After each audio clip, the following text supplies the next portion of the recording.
Tara, magluto tayo ng masarap na bagoong alamang.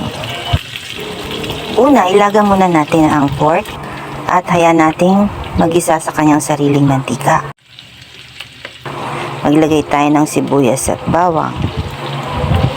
Pagkatapos ay ang kamatis. Igisa mabuti ang kamatis.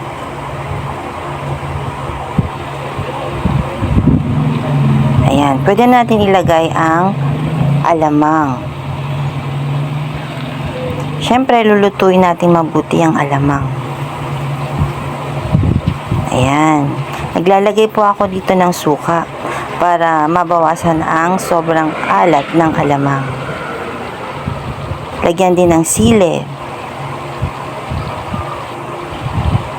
Tinitimplahan ko din ito ng paminta at asukal para mabalanse ang alat at asim.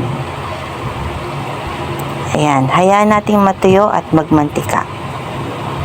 Luto na ang ating bagoong alamang.